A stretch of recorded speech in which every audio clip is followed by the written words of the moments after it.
One chair. The governor of the Portuguese colony gets it. For the woman walking in to negotiate with him. A mat on the floor. The message is not subtle.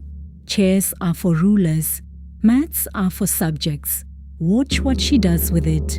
I'm Amara, and I walk through time. Welcome to Luanda in 1622, and to the story of the woman an empire could not beat. Everything this series has shown you, Mansa Musa's gold, Timbuktu's books, Eve's bronze, is already history here, and Europe is no longer just trading at Africa's edges.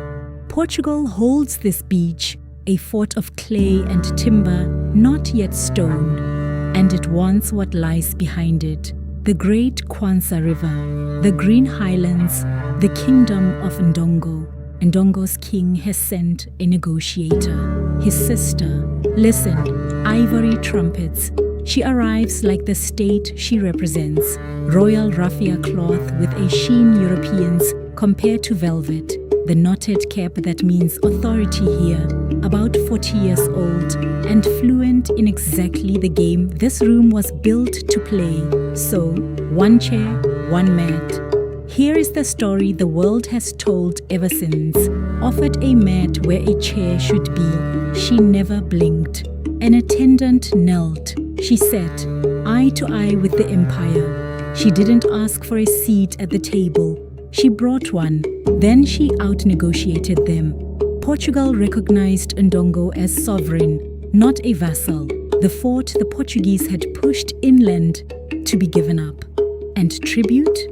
She is reported to have argued, tribute is for the conquered, and Ndongo was not conquered. Then the boldest move on the board. She was baptized in the empire's own church under the name Ana de Sousa, with the governor himself standing as her godfather. His faith, his name, his own rules turned into her shield. Portugal broke the deal within a few years. So in 1626, it declared war on her. That war would run for 30 more years. When her brother died, how is still argued, she took Ndongo's throne. The empire's armies drove her from it, out to the Ndongo Islands, low green fortresses in the middle of the Kwanza. And there she did the thing that made her a legend. They took her kingdom. She took another one, Matamba, highland, wealthy, hers by 1631. A new capital, a new army. Her people's word for king is Angola. She took it. Not queen mother, not regent, king. One chronicler gave up and wrote both.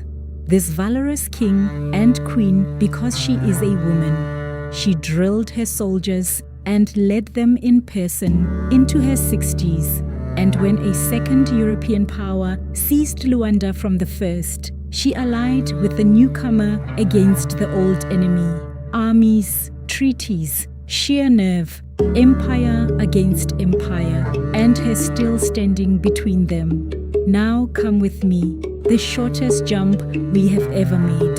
Not 18 centuries this time, 35 years. Matamba, 1657, a capital of timber and thatch behind wooden walls, and holding court, a ruler in her 70s, silk cut by her own dressmakers, a European-style crown, because crowns are a language and she speaks them all, the royal leopard pelt, and the battle axe of Ndongo's kings still within reach.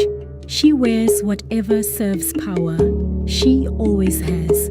Look among her counselors, friars in brown robes, missionaries here because of a piece of paper. 34 years after she walked into that room in Luanda, the empire signed.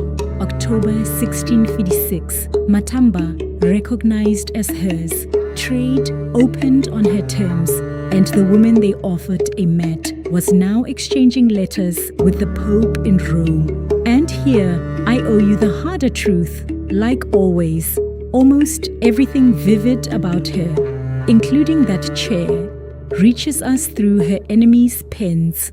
The chronicler who knew her was a European missionary at this court, and his book was printed 24 years after her death. Europe stacked ugly propaganda on her name too. I won't repeat it, but she can answer.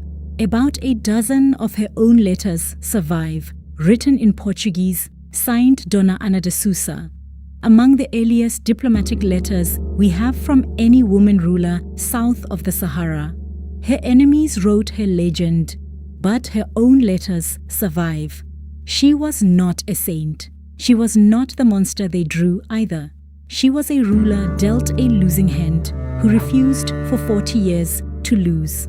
On the 17th of December, 1663, she died, about 80 years old, free at her own court, never once captured. Her sister was crowned after her. And for generations after her, Matamba kept crowning queens. One more thing, find Angola on a map. That name is her family's royal title, Angola. The empire won the map, and it had to write her house's name on it. And that is the end of Series 1. 10 journeys, golden kings and stone cities, libraries, bronze, and last, a queen who made an empire blink. They told you Africa had no history worth the name. You've now seen 10 reasons they lied. I'm Amara, and yes, before the comments, I'm an AI, a keeper of memory, built with real historians to bring real history to life. Everything I showed you is real, and my sources are below. Season 2 is coming. New centuries, new wonders. And I won't spoil where we land first. If you want to be there, subscribe, and I'll see you in the past.